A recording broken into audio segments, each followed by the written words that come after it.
Chapter 621 Submission 3. The area went completely still when it was revealed that I managed to stop the attack with one of my fingers. When Silig and the others turned to look at me, I could feel their shock. Everyone in the room was obviously astonished by how I was able to stop his attack with just a single finger. I would have also been astounded if I had been in their shoes. It had to be noted that it wasn't as effortless as it seemed to be on the outside. I think I broke my finger. My body was strong. Extremely strong at this point. Especially after I had been training in the martial body art that Han Yufei had given me. The durability of my body was still considered inferior to that of an orc, which was much more resilient than my body could possibly be. The only reason I was able to stop him was because I had cheated. Sort of. And just when I promised myself to no use mana. In the end I was forced to use it. Silig's strength was far more terrifying than I had expected. I was even starting to think that his strength was on par with that of Liam. Well, that was at least what I managed to make out from this short exchange. Alright, let's go again. Moving my finger away from his fist, I took a couple of steps back. It hurts. I gestured for Silig to come my way with my other hand without showing any signs of pain on my face. In reality, I knew that my finger was definitely fucked. Without saying anything, he nodded his head. Straightening his back and taking a deep breath, he extended his hand in the direction of the other orcs. Bring me my axe. His loud voice causes the surroundings to shake. His body was emitting an erratic dark green color. I was astonished to see a crimson tint mixed within the green hue when I took a closer look at him. Taking note of this particular aspect, my eyes flinched wide a little. He's different from before. The aura around him, how could it explain it? It was a lot different from before. Bloodlust. The cause of the change in demeanor became clear to me quickly. In the end, it came down to the fact that Silig's body was emitting a strong bloodlust.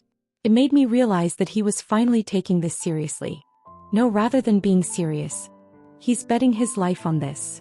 The way he was staring at me, it gave me the impression that he saw me as one of his biggest foes, one with whom he intended to contend all the way until the end of his life. Interesting. I thought while I began stretching my legs and arms. This might turn out a lot more difficult than I had originally anticipated. Well, for as long as I don't use mana, that is. The story would be a lot different if I could use my mana. After all, with the aid of Eyes of Kronos, I didn't fear getting hit by his attacks. Here you go, Chief. An orc knelt down in front of Silig and handed him an item that was wrapped in a thick white cloth. Grasping it with his arms, Silig brought it up and slowly unveiled the white cloth. The air stirred with each unwrap of the cloth. Silig posed me a question while he continued to unwrap the white cloth. Are you not going to take out your weapon? Weapon. I lowered my head and stared at my waist where my sword usually was. It wasn't there at the moment. Thinking for a moment, I shook my head. No, I'm good for now. I was here to test the limits of my body, not my skill with the sword. Are you sure? Silig questioned. I confidently nodded my head back. Yes, I'm confident. Okay. Silig removed the cover to show a single-sided, ancient, worn-out axe. It didn't appear to be anything noteworthy at first sight. However, as soon as the final piece of cloth was taken off, a menacing atmosphere swept through the square, and the scent of iron lingered in the air. Catching a whiff of the smell, my brows knit. It smells like blood. For a weapon to have this sort of smell, it must have killed countless enemies. Tracing the axe on the ground. Sparks flew in the air until Silig stopped and rested the top of his arm on the bottom end of the axe. An oppressive and authoritative pressure slowly started to come out of his body. Are you ready, human? He asked while deeply gazing my way. I took a deep breath and closed my eyes. Body hardening. Mind and spirit connection. My body began to tremble and I felt what felt like an electric current going through it as soon as I activated the two effects. The sensation vanished as quickly as it had appeared. But just then, I noticed that my body's muscles were pulsing oddly. And if it wasn't odd enough, my body also experienced another strange sensation. It was hard to explain, however. It felt as though I could control every single muscle inside of my body with just a thought. It felt as though my mind and all the muscles inside of my body were one. I didn't even need to think before my muscles moved in the way that I wanted. This was just about as close as I could describe the sensation that I was feeling. It wasn't something that could be explained with mere words. Rather, its effect would be more noticeable during battle, which I was about to have. Alright, I'm ready. I muttered under my breath as I took another breath. Silig vanished from my eyesight exactly as my sentences ended. One could wonder how he was able to move at such speeds with such a big physique as his entire body disappeared from the spot. Swing to my left. Despite his speed, I was able to easily read his movement as I took a step to the side. Boom. Exactly as I stepped to the side, Silig appeared in the same spot I was in before. He vertically swung his axe toward the ground. The ground entirely crumbled beneath the orc's full-scale assault, as one might anticipate, and a huge, thunderous sound reverberated across the area. The sound was loud enough that anyone within a couple of kilometers could hear it. That only applied to the others, however. I was currently in a state where everything around me was numb. Sort of when I was in monarch indifference, but with my own body in control. The loud noise didn't bother me in the least bit, as Silig was the only thing that was in my vision. Take a step to the right and back. Silig followed up with a vertical swing, which was once again easily avoided by me. I felt a little sting in my head when I dodged, but it wasn't anything to be concerned about. It was probably the chip which was running at full throttle at the moment. Step to the right again and use your left hand to slap in a downward manner. Following the steps inside of my mind, I raised my left hand and blindly smacked the left side. Feeling a cold and flat surface on my hand, Silig's axe came hurtling toward the ground beside me. Boom. There was another thunderous explosion. Sparing it a glance, I turned my neck and avoided Silig's fist, which came whistling against my head. That was close. I thought it was going to land for a brief moment. Thankfully, I was able to dodge, and this was all thanks to the mind and spirit connection, which boosted my reflexes to the utmost limit. Swoosh. Just like that, Silig kept attacking with his axe while I continuously dodged all of his attacks without any effort. Are you not going to attack? Silig asked, swinging his axe one more time. Boom. The ground quaked. Halting his movements, he glared in my direction. All you have been doing is dodging. Are you incapable of fighting back? Right. He was right. I was so immersed in testing my new abilities that I had completely forgotten to attack. My apologies, I'll start attacking now. Pressing my foot against the ground, my vision distorted and Silig appeared right in front of me. Tensing my back muscles and gathering my strength, I punched with everything I got. In response to my attack, Silig tried to raise his axe. Unfortunately, by the time he attempted to raise his axe, for translucent rings had already formed on the axe's body, temporarily impeding his motions. The amount of time was brief, but in a fight like this, every second counted. My punch smacked him square in the cheek as it raced toward his face. Silig's face turned a 45-degree angle in the process. Shockingly, his body didn't move a single bit. Not bad. He muttered while he stared at me from the corner of his eyes and turned his head to face me once more. However, if that is the strength of your punches, I'm afraid you won't be able to win. Ads by Pub Future. He raised his hands again and prepared to swing his axe at me again. I could only sigh when I saw this. As expected, although my body's strength is a lot more formidable than it was in the past, it's still nothing to that of an orc. My previous punch, had it landed on a human or anyone else, it would have probably sent them crashing against the ground. Unfortunately, I was facing an orc. Alright, let's end this. Realizing that there was no more point in continuing the bout, I waved my hand. A black and ghostly figure emerged from behind Silig like a shadow. Then with a single kick toward his knee pit, Silig lost balance and his body came tumbling forward. Predicting where he would fall, I coated my leg with mana and kicked him in the head. Thump. All of this happened within the span of a couple of seconds. By the time everyone realized what was going on, the fight had already ended. Pressing my foot against Silig's stomach, I pointed my finger toward his forehead. You fought well. Chapter 6:22 Waiting. You fought well. Silig didn't know how to react after hearing those comments, as he was left humiliated on the ground. He wanted to retaliate and say, "It's not over." But as his eyes paused on the finger that was aimed at his forehead, he involuntarily swallowed a mouthful of saliva. I will die. With just a glance, he recognized the power hidden within that single gesture, and it was then that he relaxed his body. He kept his head lowered for a little while longer. I've lost. It took a while for the loss to finally register inside of his mind, and when he did, he felt extreme disappointment in himself. Who would have thought that the human would grow up to be so strong? He wasn't very knowledgeable about humans, however, he did know a couple of simple facts. For example, he knew that humans lived a relatively short life, and he also knew that humans only just recently gained access to mana. For them to develop so much, it was truly frightening. "Kill me." After some while, Silig murmured feebly. Although he spoke in a low voice, everyone in the square could still hear him. When the orcs in the room heard his comments, their complexions transformed. Only Ren remained indifferent to his words as he continued to stare at Silig.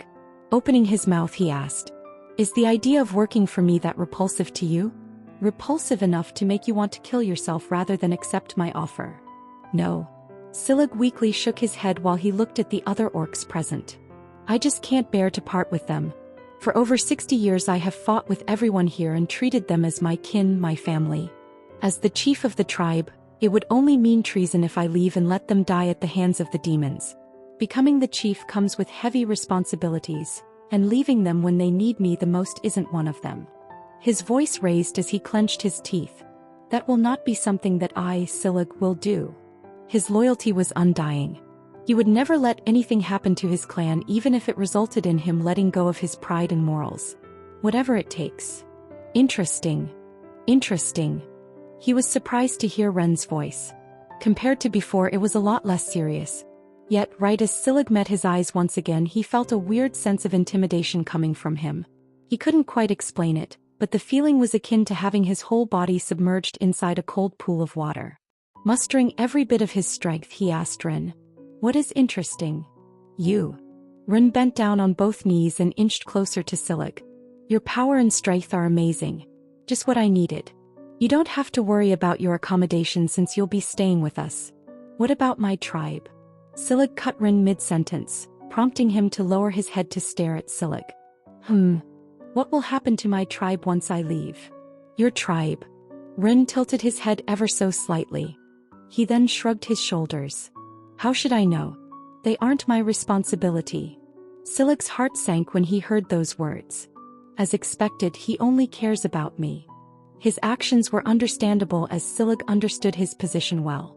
However, that didn't mean he couldn't feel disappointed. Sitting up straight, he reached out for the axe that wasn't so far from him, but right as his hand was about to grab it, he felt the sole of a foot pressed down against his arm. "Do you really want to do that?" His sight was met with Ren's questionable look. Silig glared at him menacingly. "I thought I already told you before. I will not be leaving my tribe. You either kill me today or leave." That does sound quite troublesome. You did sign a contract with Angelica, so killing you is off the table." Ren's eyes squinted. After a while he sighed. "Get us a couple of rooms to rest, I'll think about a solution later." "Huh." Silig remained silent as a result of Ren's surprising words. He couldn't comprehend what was happening as all he could muster was a blank look. It was only after Ren spoke again that he finally woke up from his daze. "You deaf? You heard him," Silig ordered as he turned his head to stare in the direction of where the other orcs were, awakening them from their daze. "Get him and the other humans some rooms." Supporting his body with his axe, Silig slowly stood up and looked at Ren. He had a complicated look on his face. "I don't understand why you're doing this, but I hope you know that this gesture won't make me change my mind." "Oh, I know." Ren nodded his head while patting Silig on the shoulder once. "You should get ready." "Get ready." Silig snapped his head to stare in Ren's direction. However, he was only met with an ambiguous look. "You'll know soon enough." After that, he turned around and walked away with the others lagging behind. It goes without saying that a few orcs guided them during the procedure. "Get ready? What is the human talking about?" Silig felt an ominous premonition when he stared at Ren's departing back. Although his words sounded suspicious, Silig didn't doubt that the human was on his side. In the end, as he was linked to the demon through contract, his death would mean her possible death. There was no way the human would take such a big risk. This could only mean one thing. Something big was heading their way. Possibly a war? Or something that was just as bad. Silig was uncertain, but he wasn't one to hesitate. His years of experience had taught him a lot of things. Turning his attention back toward the Orson delegates, he commanded, "Everyone get ready for combat. Tell the other orcs to be wary." Activate all the defenses and equip your armor and weapons. All of the delegates, including Omgolung, were astonished by his order, but when they realized how serious Silig was, they promptly cooperated. Understood. Immediately after that, they departed and started to get everything ready. It didn't take long for the square to empty out, leaving Omgolung and Silig all alone. Was he the reason why you were able to become as strong as you are now and defeat me? Yes. Silig did not lie and nodded his head. He slowly started to reveal everything that led to his rise to power. Had it not been for him, I wouldn't have ever been able to defeat you. I see. Omgolung quietly nodded his head before asking another question. Let me ask you another question. Why have you decided to prepare everyone for combat after a few of his words? I have my reasons. Silig provided an answer but held back some information. He was unable to directly inform him that he had made a deal with a demon, and thus was aware that they weren't his direct adversaries. Although it wasn't exactly a secret that he did, as it was the reason why he had managed to sneak up on Count Azeroth, he preferred not to speak about the topic. I understand. Thankfully, Omgolung was an understanding person. It may have been due to all the time he had spent locked up, but his personality was now a lot calmer than in the past. The same could be said for Silig, who had grown wise over the years. He was no longer the naive and power-hungry orc from the past. The thirst for revenge had long disappeared from his mind. All he thought about at the moment was the well-being of his tribe. In a way, he was starting to regret his past decisions. Get ready for battle. I have a feeling that something big is coming. Understood. What an interesting toy. Playing with a small statue in my hand, I lay in what seemed to be a bed. To be honest, I wasn't exactly sure of what to make of the thing I was laying on. More than a bed, it was more like a flat wooden bed frame with some sort of beast skin for a blanket. It was anything but comfortable. Still, I wasn't one to complain, as this did not matter to me at the moment. Tossing the statue in my hand and catching it again, I mumbled under my breath. Mot awai truok kai din gavaban isi jayam 16 kilograms trong tu tuan. Kai tien sin awai voimio no nai. Kakong hok theo fu koi nai. Tuwai. New ti lu kwaban yu hachik chan dok du nai. Ads by Pub Future. I hope he will be fast. Been a while since I had collected this statue. I knew it would come in handy.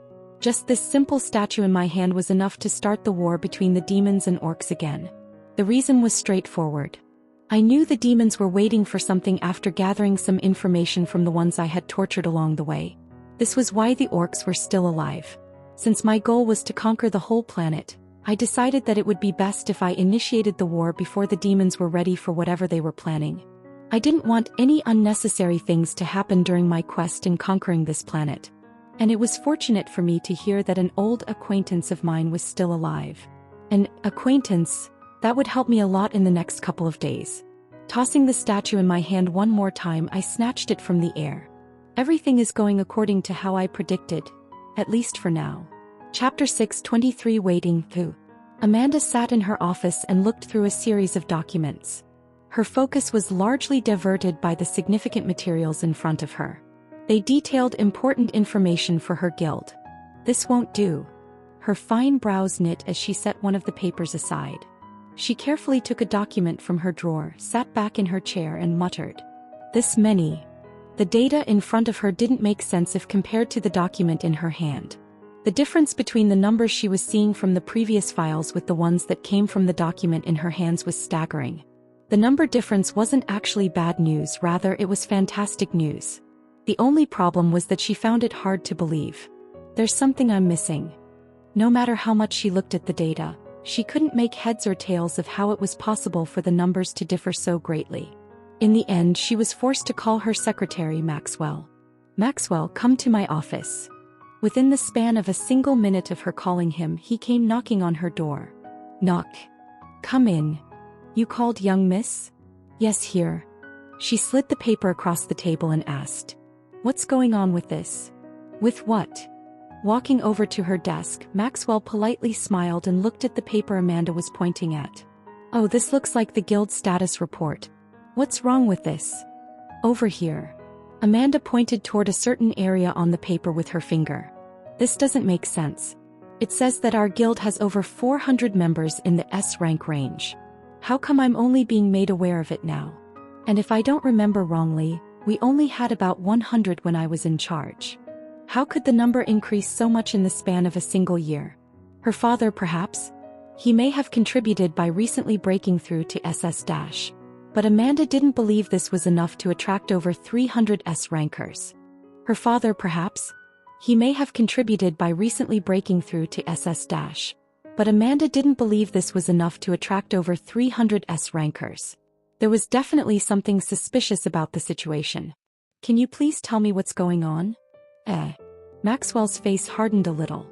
With his eyes staring all over the figures, he lightly coughed and replied. About this you must ask your father. Not too long ago he secured several big things which he made confidential. I'm afraid he's the only person that can answer this question.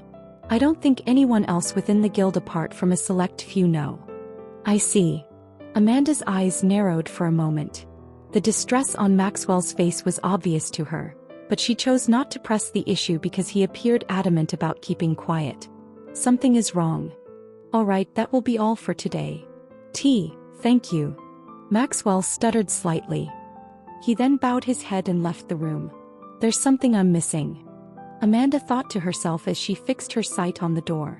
The way Maxwell behaved was very suspicious. He was most likely forced to stay quiet due to her father. But what exactly did he tell him? Ugh. Suddenly groaning, Amanda hurriedly took off the chain around her neck. As soon as she did it, the mana in the space changed. The mana only stabilized after a couple of minutes had passed, and only then was Amanda finally able to relax. She looked at the jewelry set on the table next to her and murmured. That felt stuffy. The reason why she felt so stuffy primarily had to do with the necklace, which forcibly lowered her rank. On the outside she was A rank, while secretly she was already S- rank. With her father now back, she was able to devote all of her time to increasing her rank, and this was the result. At the moment no one knew about her actual rank. Not even Rin. There was a motive for her actions. Amanda was a well-known person. She had exceptional talent, but she was also poised to lead the most successful guild in the human domain in the future. There were many people who harbored malicious thoughts against her. Fully aware of how perilous her position was, she made the conscious decision to conceal her true rank from the public in order to surprise her opponents when incidents did occur. There was only one problem with this. This might stay for a while. Raising her shirt and staring at the small red imprint on her skin, she sighed. The artifacts used to stifle her rank came at a price: gradual heating. Nonetheless, there was a valid rationale for it, and it did not simply heat up for no reason. The object possessed great power. Powerful enough to elude even the world's most powerful individuals. She didn't have to be concerned about anyone finding out that her rank was being held in check. Malik and Run were the ideal examples of this because they both failed to notice the fact that her real rank was hidden. It's a small price to pay for safety, she murmured as she extended her hand to grasp the necklace and gripped it in her palm. You may not know this, but I've also graduated from the lock, and I'm currently on my way to entering my second year in my guild. My father. A high-rise restaurant's ceiling was adorned with a brilliant chandelier that was covered in gold. Only a few people were sat across a few small round tables that were covered in white linens, leaving the restaurant largely vacant. Tranquil and melodic music played in the background while the tall glass cups shimmered in the chandelier's light. The visitors could see the entire city of Ashton from above thanks to the large glass windows that stood on the exterior of the building. I want to go train, Jean thought to himself as he played with the napkin in his lap. I might be able to reach the same levels as you, but I don't think reaching the S rank level isn't impossible. Especially with the mana density increasing. There are many. A lovely girl was seated across from him. She garnered discreet attention from the servers and customers in the restaurant while wearing an exquisite blue dress that wonderfully highlighted her curved figure and gorgeous golden hair and crystal blue eyes. Jean didn't feel repulsed when he looked at her, however, he also didn't feel attracted to her. The only reason he was here was because his grandfather had forced him to be here. Now already at the age of 24, his grandfather deemed it inappropriate for him to still remain single, and thus started setting up random blind dates for him. That wasn't the only reason, however. Being the number 2 guild in the human domain, they obviously had information that wasn't known to the general population. Of these information, they knew about the incoming war with the monolith. And it was this piece of news that pushed his grandfather to set him up with dates. In short, he was trying to sell his grandson out in exchange for allying with other guilds. I don't even know if I should be mad or disappointed at this. Jean thought while taking a sip of the wine in front of him. All of the dates turned out to be beautiful women with amazing talents. Basically, 1 in a million type of woman. Unfortunately, Jean was not once ever impressed. It wasn't that he was impotent or that he didn't like girls, it mainly had to do with the fact that his priorities lay elsewhere. He cared more about improving himself in the guild than actually going out on dates. Getting a girlfriend will only make me lose valuable time which I can use to train. He secretly clenched the cloth under his lap and put on a fake smile. Oh, is that so? That sounds so interesting. What does? The girl tilted her head and Jin's face hardened. What you were talking about, of course. Jean replied, trying to salvage the situation. But it didn't seem to have worked as she tilted her head and asked. I've talked about a lot of things, which part exactly are you referring to? Well, shit. The part about you ranking 20th is the lock. Alright, I'm done. The girl suddenly stood up, much to Jin's confusion. She then threw the napkin that sat on her lap on the table. Next time you want to go on a date with someone, at least have the courtesy of telling them that you don't want to attend. It will save everyone's time. Finished with what she was saying, she reached out for the glass cup on the table. Exclamation point. When she went for the glass cup on the table, Jean reacted before she could. He quickly took hold of the cup and moved it away from her. Humph. This resulted in her glaring at him before she stormed off. Jean sighed in relief when he saw this. Looks like you've learned your lessons from all the previous times, haven't you? An aged voice sounded from behind him.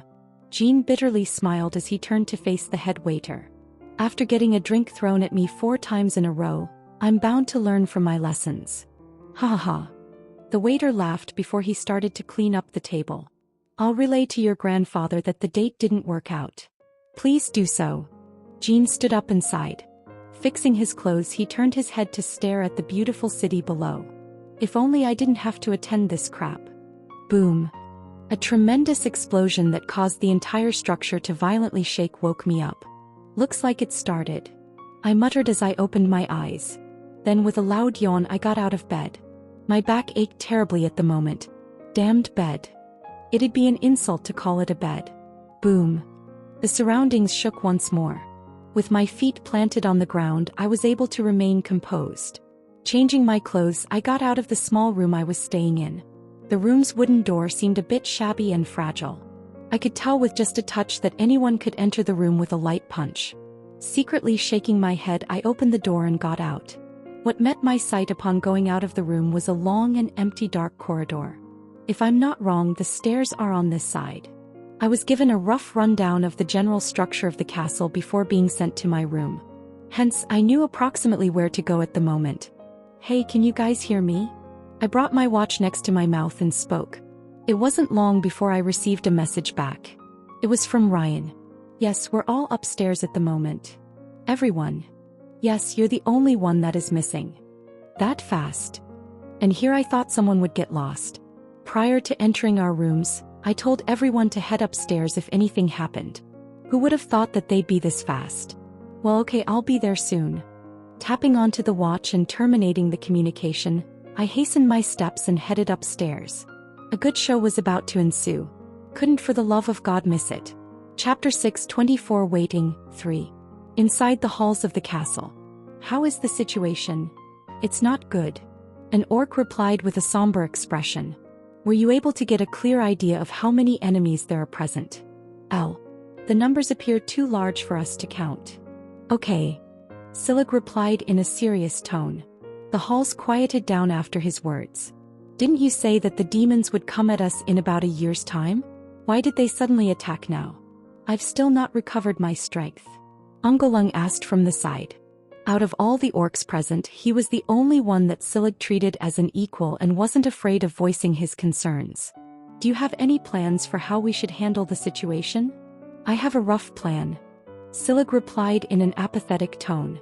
He then got out of his chair. His body started to take on a green color and a dreadful pressure started to radiate from him. Sweeping his eyes over the orcs that were present in the room, he ordered. Call for the shaman to come to my room. In the meantime, everyone is to prepare for battle as we've practiced in the past. Yes. The orcs replied in unison by thumping their chests once. They left after that, leaving Omgolung and Silig all alone. Is your plan to go to war and fight back? No. Silig shook his head before turning his attention toward Omgolung. He then pressed his finger on Omgolung's chest and replied, "My plan is simple." His deep green eyes stared straight into Omgolung's eyes. "You are my plan." Wow, this is a much grander spectacle than I had ever expected in my life. A sea of black was slowly moving toward us as I watched it from behind the castle walls. The numbers were so high that I felt my body turn a little cold. I'm glad I didn't choose to go there by myself. I could never defeat that many demons on my own, no matter how strong I was. The same as a typical human would with mosquitoes. Even a regular human wouldn't have trouble smacking them if there were only a few of them. But they would simply perish if they were surrounded by thousands of them. I only see 4 marquee-ranked demons present. There doesn't seem to be anyone stronger than that. Liam's disappointed voice echoed beside me. He was staring off into the horizon, and as I turned to look at him, I saw that his eyes were burning with a yellow color. Scratching the side of my face and turning to look at the horde of demons in the distance, I asked, "No Duke-ranked demon? Doesn't seem like it." Liam's eyes stopped glowing and his eyelids started to droop, showing clear signs of boredom. "I'm bored. I thought we were going to face some formidable enemies, but in the end it's just a bunch of weaklings. You do know that you're in the same rank as them, right?" Hein added as he stood beside him. "Ah, right, I forgot." Liam smacked himself on the forehead. Isn't there anything you don't forget?" "No, not really." "Who are you actually?" Liam replied when he looked at Hein. Hein threw his middle finger at him in response. "Fuck you." Having spent 2 years together, the two of them had grown familiar with each other. Liam was at this moment joking. With my help, he was now able to remember everyone in the groups. Anyways, just because they are the same rank as me, it doesn't change the fact that they are weaklings. The energy fluctuating that their bodies are giving out isn't that strong. Squinting his eyes for a moment and letting his eyes flow one more time, he mumbled, "There is one guy over there that is half decent. But that's it, and even he isn't that much of a threat." As he said those words, there was a clear sign of frustration in his voice. Moving next to him, I patted him on the shoulder. "Don't worry. They aren't real enemies. You'll have your fun later." "Oh." Liam raised his brow and looked at me. "You serious?" Yes. Just like Liam said, the demons in front of us weren't anything special. I wasn't saying this because I was arrogant or anything like that, but at this point even I could tell that their strength wasn't something that would pose a threat to me. But I knew this from the beginning. My goal in luring them here wasn't to fight them off or anything of the sort. It was to instigate a war between the orcs and the demons so that I could start the real war faster. I only had 70 days at my disposal and I couldn't just beat thousands of demons in that little time. Excluding the fact that I wasn't delusional to the point where I thought I could beat hundreds of thousands of demons with just a group of 8 people, I also didn't think I could make it to them on time. We couldn't fly like the demons could. Liam and I could, although it wasn't particularly quick and a lot of mana was used in the process. Given the distance we had to travel to reach them and the fact that they numbered in the hundreds of thousands, our only viable choice was to engage them in battle with the orcs. In any case, with all the information I had gathered, I was able to learn a lot of things. One of them was the fact that Azeroth was still alive and doing quite well. He was the key factor in my plan and everything was going smoothly so far. By the way, Rin. It was at this moment that I felt someone tug me on the shirt. I lowered my head and saw Ryan staring at me from below. Although he was now 16 years old, he was still on the short side, forcing me to look down on him. "Yeah. How did you know that the demon will come to attack us after this much time has passed? If I'm not wrong, over 60 years have passed since you last came. What makes you think he would still remember you?" "Oh, that." Understanding what he was trying to ask, I replied. "Simple really. Why do you think we are here? To meet Silig?" "Right." I nodded my head. My goal was to meet Silig. But that's not the only reason why. I had planned to come here for more than a year. With my plan to take the entire planet for myself, I wouldn't just come here without any plans. "There's another reason?" Rather than answering, I posed him a question. "Why do you think I announced it in front of everyone that Silig is working under me?" "There was a reason. Didn't you just do it to provoke him?" "No." I shook my head. Although I did indeed provoke him into a fight, That wasn't the reason why I actually did what I did back then. Didn't you notice that there were other orcs present inside of the square when I met Silig? Yes. Ryan slowly nodded his head. I remember that. Good. Given what you already know, you should be aware that the demons have placed spies inside this castle and… Oh. I get it. I was cut before I could finish my sentence. Smacking his fist on his palm, Ryan's eyes brightened up. The reason why you revealed everything and provoked Silig publicly was because you wanted the demons to know that you were the one who helped Silig break through to S-rank 6 years ago. And since you were aware that they had spies in the castle, you neglected to have them taken out during the conflict.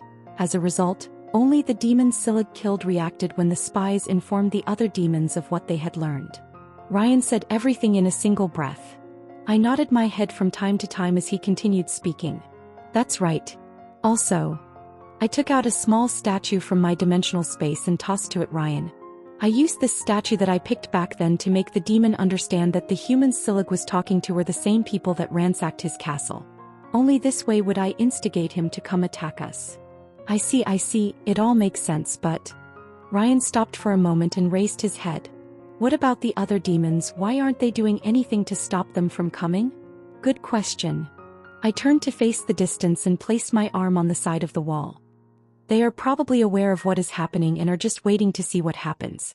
They are definitely not happy with the situation, but why do you think I beat Silig up quickly and harshly? You know me, I'm not the type to show off, without any reason to do so.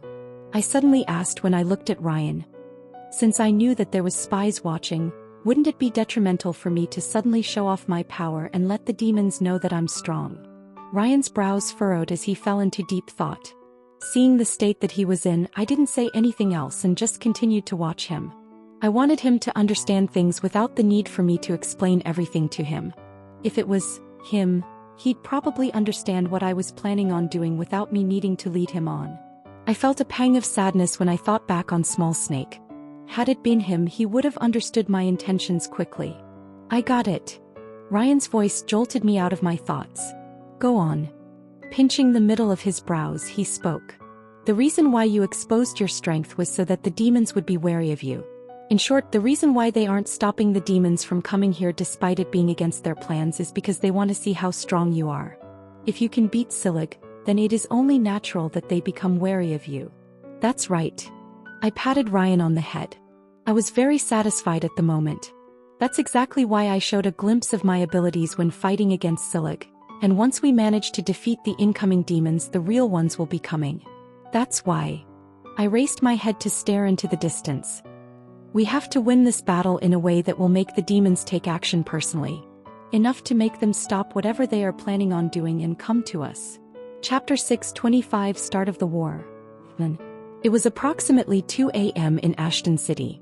Darkness had already engulfed the entire city, with the city lights being the only source of light amidst the dark world.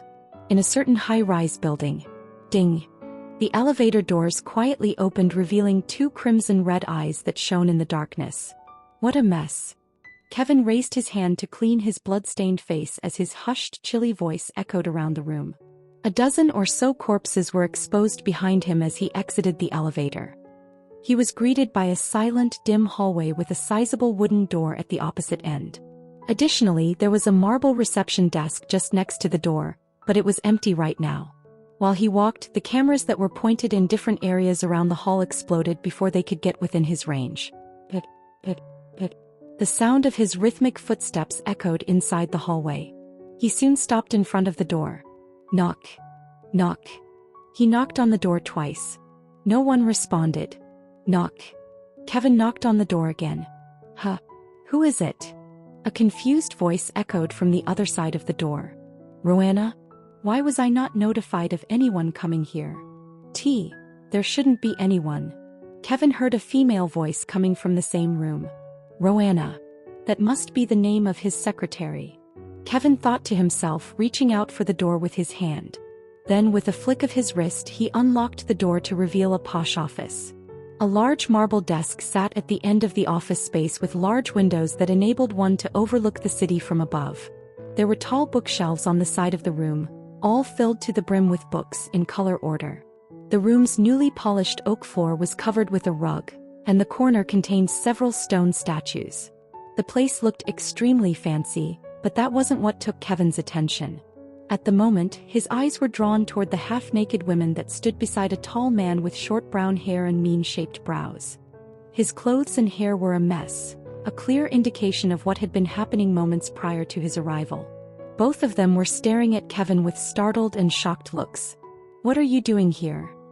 Gathering his bearings, the tall man glared in Kevin's direction. His body started to glow in a yellow light. It was right as their eyes met that the man's face changed. "Oh wait, I recognize you. You're Kevin Voss." It didn't take much for the man to recognize Kevin. There was practically not a single person in the human domain that didn't know who he was. He was that famous. The man's shoulders relaxed when he recognized Kevin. "May I ask you why you're here?" He, alongside the woman that was next to him, started to fix their clothes. Kevin glanced at the two of them for a moment. He then raised his hand and swiped in the direction of where the woman was. Thump. With just a single movement, the woman's head decapitated and fell to the ground. What are you doing?" It took a moment for the brown-haired man to understand what had just happened as his mouth hung open. Why, you?" The brown-haired man moved his head back up to look at Kevin while taking his eyes away from his secretary's head, which lay severed on the floor. Opening and closing his mouth, he struggled to find the courage to say any words. "You think I don't know?" It was Kevin's icy voice that broke the silence in the room. A dark red glow formed behind him, slowly rising from behind him like an enormous wave. What are you talking about?" The brown-haired man stuttered and took a step back. Taking a look at the dead secretary, Kevin didn't say anything and extended his hand toward his right side. "Yuck." With a clench of his hand, a muffled groan echoed out. A dark figure emerged in Kevin's hand. "I applaud you for your effort in trying to sneak attack me, but I've long seen this coming." He then turned his head to focus on the brown-haired man whose face had paled considerably. "It's a shame that things had to end this way." Wait, why?" Crack. A bone-breaking sound reverberated throughout the room and the demon's body lifelessly fell on Kevin's hand. Then reaching out with his hand, Kevin pierced through the demon's right arm and took out a core. "No." The brown-haired man screamed at the top of his lungs when he saw the core in Kevin's hand. A powerful force surged from within his body and his figure appeared in front of Kevin. He was so fast that it looked as if he had teleported. Crash. Sadly, his speed was insufficient. With the hand that was free, Kevin flicked his fingers and struck the man with the brown hair square in the forehead, sending his body flying and shattering the glass window in the process. Glass shards fell all over the room when the glass broke, some even whistling past Kevin's face. Time seemed to slow down for Kevin as his eyes and the brown-haired man's eyes locked in that little second when the glass broke and the man plummeted out the window. In that short moment, Kevin was able to catch a glimpse of several emotions on the man's face. From hatred to helplessness and sadness, Kevin was able to see it all. Nonetheless, crack. He crushed the core in his hand and the man's body twisted. Time accelerated once more and the man's silhouette vanished. Kevin then heard frantic shouts coming from below the structure, followed by a low thumping sound. Thump. Police sirens echoed not long after. "How many does that make?" 9. "How many have I killed?" Kevin walked toward the damaged window, unconcerned about what was going on below. He didn't stop until his feet were almost at the window's edge. Hoo! Kevin inhaled deeply as he caught a glimpse of Ashton City from above and let the image sink into his brain. He made sure to engrave every little detail of the city into his mind.